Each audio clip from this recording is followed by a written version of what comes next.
Menegangkan, stres.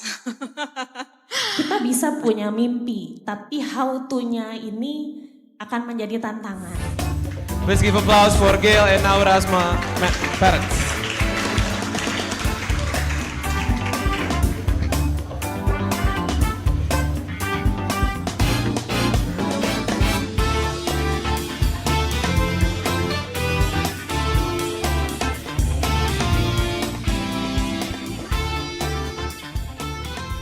Oke, kita pakai bahasa Indonesia aja kali ya, Ja? Ya, boleh. Biar lebih santai kali ya.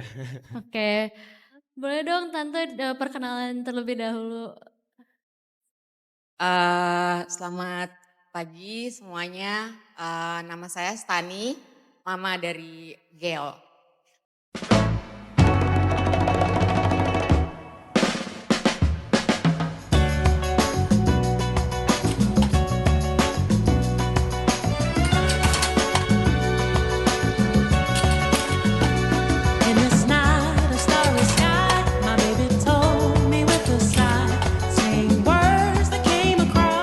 Halo semuanya, selamat pagi. Assalamualaikum warahmatullahi wabarakatuh. Nama saya Yudit, saya bunda dari Naura Halwa Hamidah.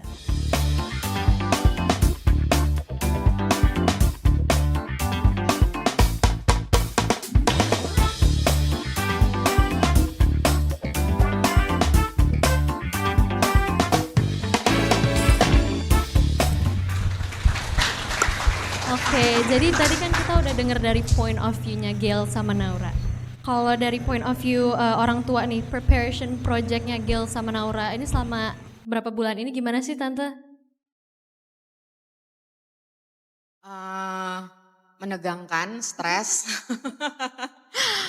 Ada dramanya juga gitu, tapi so far sih oke lah ya. Karena kalau dari saya sendiri, saya biarin aja dia ngerasain semuanya, dia lewatin semuanya, biar dia benar-benar tahu prosesnya. Jadi hasilnya seperti apa dia ngelewatin semuanya sendiri sih. Saya hanya nemenin aja gitu.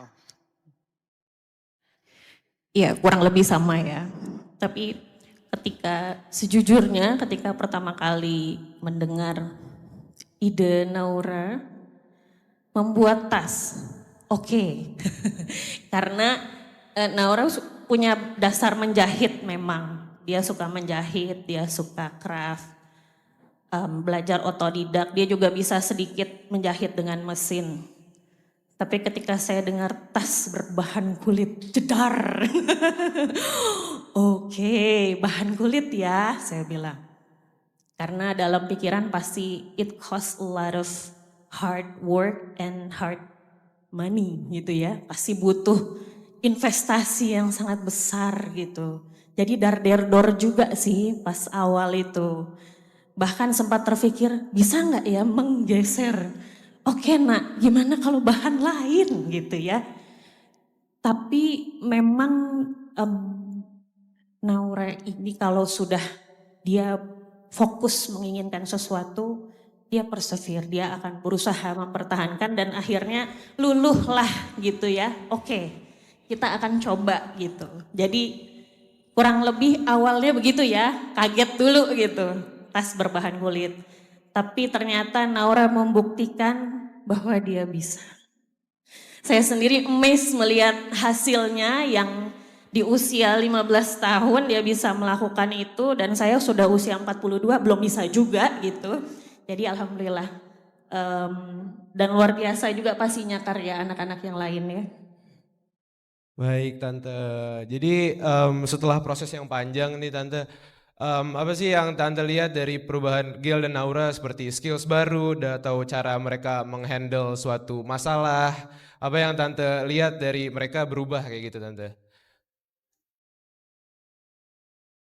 Kalau Gail sih apa ya? Jadi lebih sabar. Terus jadi ada skill baru ya, yang tadinya dia nggak bisa jahit, jadi dia harus jahit sendiri. Ada beberapa saat kayak, mah tolong panggilin tukang jahit dong gitu. Terus aku bilang, kan di rumah ada mesin jahit. Ya udah kalau itu bahan mau kamu potong-potong, kamu coba jahit aja sendiri gitu. Terus akhirnya ya dia minta tolong adiknya. Adiknya tuh bisa ngejahit, bisa nyulam gitu-gitu. Jadi bagusnya jadi mereka bisa kerja sama di situ. Biasa kan berantem terus nih. Jadi karena dia mau minta bantuan sama adiknya untuk ngajarin jahit mau nggak mau jadi akur. Kayak gitu. Terus dia jadi lebih dia menikmati sih aku lihat ya. Karena ini merupakan hal yang dia suka gitu. Dia suka fashion yang mungkin beda sendiri sama yang lain gitu ya. Dari cara berpakaian dan dia bisa semua ide-idenya itu di baju yang dia create sendiri modelnya gitu. Kadang-kadang aku suka pengen rempong sih kayak, Gel yang ini boleh nggak begini, ini kayaknya kurang ini deh. Tapi di sini saya juga belajar untuk menahan diri ya, karena kan ini personal projectnya dia gitu. Jadi ya udah saya biarin dia ngerjain semuanya dan memang banyak yang dia dapat, sabar, terus dapat skill baru, terus dia happy karena memang bagian dari hal yang dia suka. Itu sih kalau Gel. Ya, kalau Naura ya, kalau saya lihat dari keseluruhan, saya tidak hanya melihat produk yang dia hasilkan, tapi juga presentasi Naura, poster dan semuanya. Nomor satu yang saya sangat bahagia dan terima kasih tentunya ini tidak lepas dari para guru, Bapak Ibu guru yang ada di Sekolah Pilar Indonesia, ini berhasil mengajari Naura design thinking. Karena kita bisa punya mimpi, tapi how to-nya ini akan menjadi tantangan. Nah ini ternyata dalam waktu yang singkat bisa dilakukan. Dan it amazes me. Terima kasih banyak Sekolah Pilar Indonesia. Mulai awal ketika Naura menetapkan tas kulit, oke, saya kasih dia kertas. Gambarkan kepada Bunda tas seperti apa yang kamu mau. Di awal belum punya gambar. Saya bilang berarti mimpimu belum bisa terwujud, belum bisa terrealisasi kalau belum tervisualisasi dengan benar. Jadi kita perjalanan panjang sampai dia sudah ada inspirasinya, oh brand ini. Tapi sampai menggambarkan desainnya, how it works, itu butuh perjalanan panjang. Jadi selain melihat dalam bentuk 2 dimensi, saya ajak Naura ke SKI Tajur ya, Bapak Ibu mungkin tahu. Supaya apa? Dia bisa lihat berbagai macam model tas, dia bisa lihat, dia bisa pegang bahannya, dia bisa buka tutup mekanismenya, resletingnya. Kalau pakai resleting model apa, pokoknya saya loskan dia di sana. Mungkin ada 2 jam kita muter dari ujung sampai ujung. Kenapa SKI tidak ke butik? Karena kalau ke butik kita nggak bisa ya buka-buka, pasti udah di lototin gitu atau ke mall. Tapi kalau di SKI itu free. Dan sesudah dari situ, pulang dari situ, saya kasih lagi dia kertas, gambarkan. Dari situ berhasillah blueprint pertama untuk tasnya. Itu. Kemudian mulai dari pemilihan bahan kulit, saya bahan kain aja nggak tahu Bapak Ibu gimana bahan kulit. Akhirnya cari-cari, sempat kita beli ke toko salah satu supplier. Ternyata saya suruh dia coba, ternyata susah, nggak bisa gitu pas awal. Itu mengorbankan banyak sekali jarum mesin jahit patah. Alhamdulillah mesin jahitnya masih baik-baik saja, hanya jarum yang patah. Sampai akhirnya di titik Naura sendiri yang bilang, sepertinya aku butuh workshop. Gitu.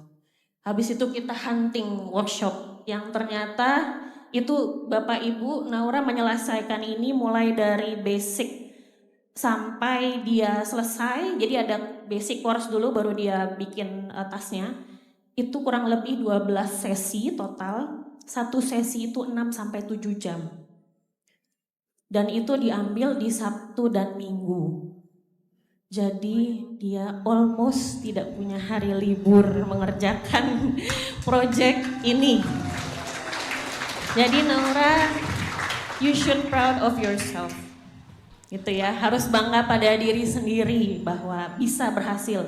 Tadi Naura sempat cerita at some point dia, maaf ya, saya jadi ini excited soalnya Bapak Ibu buat saya menceritakan experience ini. Sampai suatu titik pernah, saya biasanya drop terus saya jemput dia lagi. Biasanya dia sekitar maghrib jam 6 baru selesai. Jam 5, setengah 5 dia WA saya. Bunda aku gak sanggup, jemput katanya. Dia kayaknya pas lagi di puncak jenuh capek gitu di workshop itu. Oke, saya jalan ke sana. Sampai di sana anaknya ngerjain lagi gitu. Ternyata dia bisa menemukan cara untuk oke nih harus tetap, dan juga mentornya memberikan support yang sangat besar. Naura jangan pulang dulu sebelum ini selesai gitu. Jadi memang ternyata untuk bisa menghasilkan project itu tidak bisa sendirian. Jadi pasti butuh orang lain yang membantu. Ada hard work orang lain di belakangnya. Terima kasih.